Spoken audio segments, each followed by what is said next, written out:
Welcome to the Near Memo, a weekly conversation about search, social, and commerce. What happened, why it matters, and the implications for local.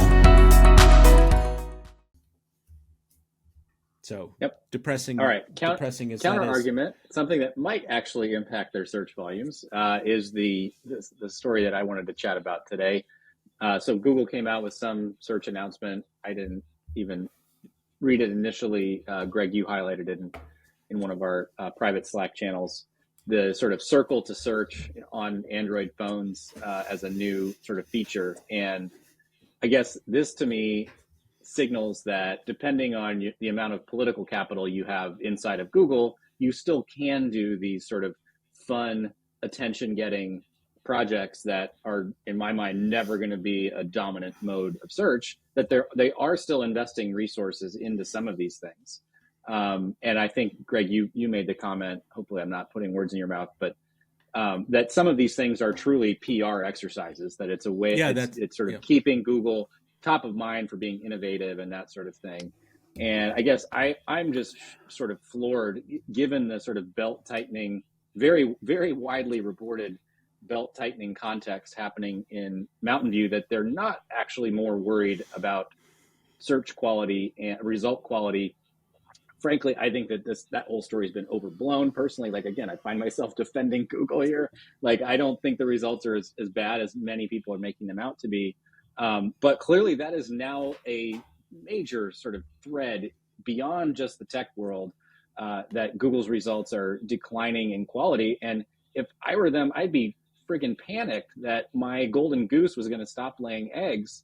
And I would be diverting a lot more internal resources towards shoring up the spam that's in results. We saw a study, which again, I thought was a little bit biased and not particularly well put together, earlier this week from two German researchers who apparently decided to arbitrate what the definition of spam was for the entire internet, and then judge a series of search engines, one of which I'd never heard of, called Chat Noir, on the ability to counteract spam. Google actually performed way better than Bing and DuckDuckGo, even by their nebulous definition of spam.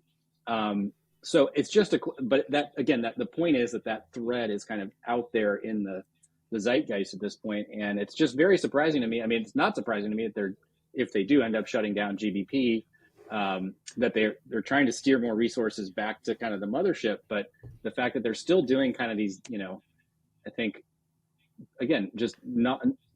These are never going to be dominant modes of search. Even Lens, as cool as that is, and I think that augmented reality sort of has a place probably in sort of the search makeup, but it should be all hands on deck right now, that like the ship is literally taking on water, and it doesn't seem that is the attitude inside of Mountain View right now. Well, yeah, it's. I think that Google is. I agree that they've done a lot of things that are sort of novel or niche, partly for the purpose of presenting themselves as highly innovative, continuing to innovate at the same pace that they were at one time. But I do think that they are taking the idea that their search results, the perception of their search results is declining seriously, because look at all the kind of continuous, they're just, it feels really frenzied right now.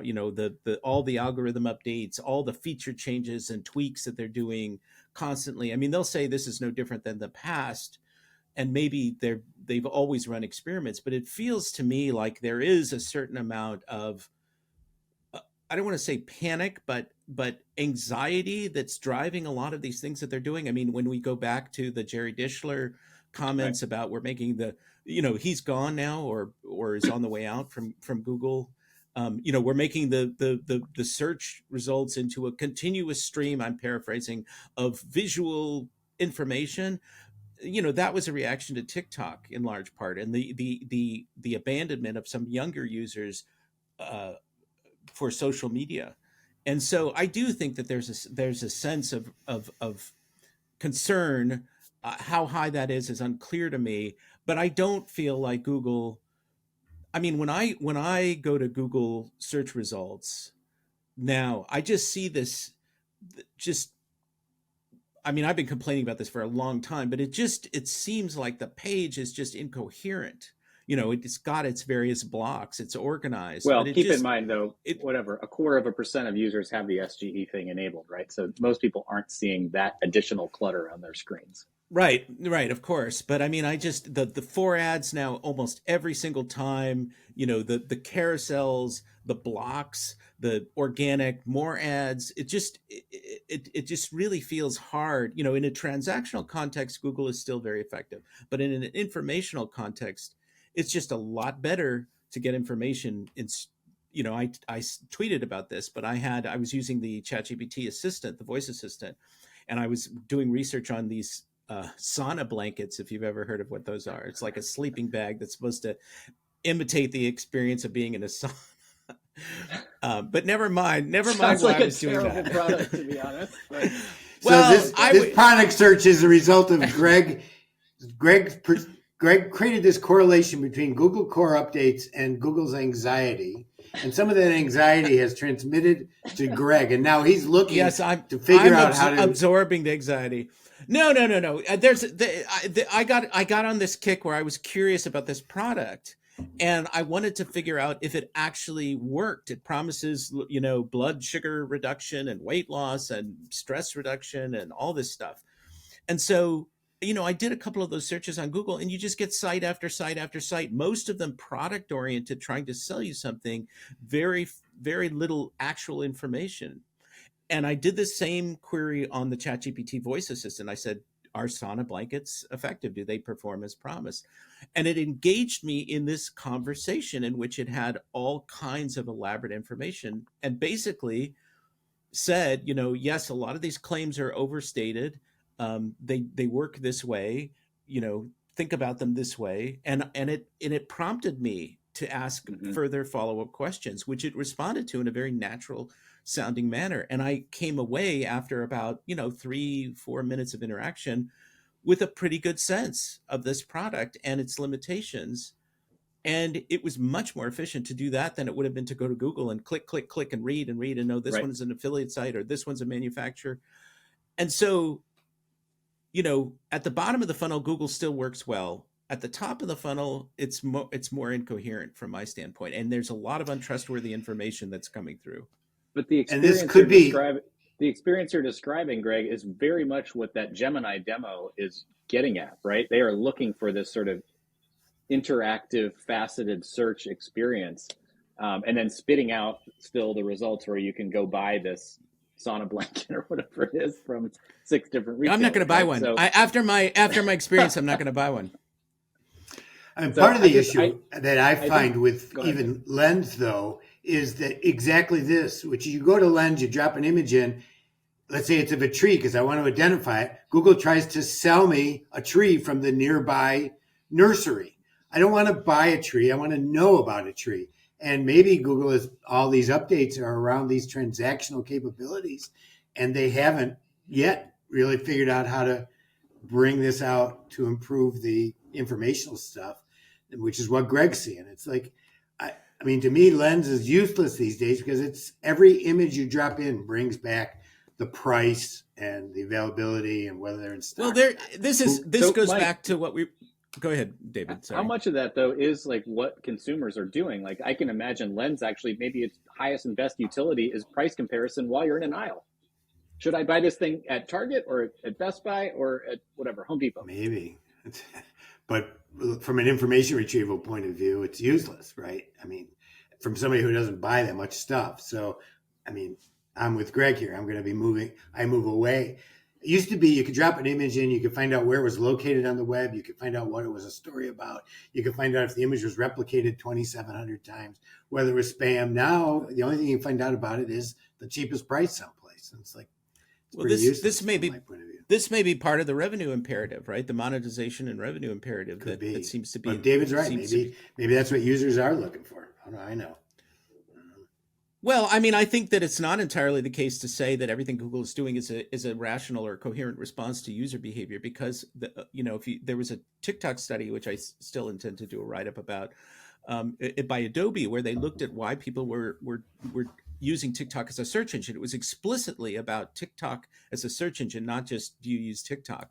And it was very interesting because people were using TikTok for a range of search categories. The number one category was recipes, which is a very spam heavy category. And so people were making a rational choice to use TikTok instead of Google for recipes because of some quality of the experience on TikTok, which is, not without its problems and limitations, but it's a lot more straightforward than what you get on Google, which is just noise and a bazillion choices. And it becomes kind of, decision fatigue. Looking for a lentil soup recipe is like, I don't want to look at 100 things, Which seems like from a product standpoint, looking at Google, like a very easy product thing to fix. Recipes are a query deserves TikTok-like interface category. Get rid of the current thing and replace it with something that users are going to engage with. Right? I think that maybe there's some of that is that there's just every department inside of Google sort of has to, put in a bid for real estate on the SERP, and nobody is thinking about this holistically of like, what if we're starting from scratch in a given category? Healthcare being another perfect example.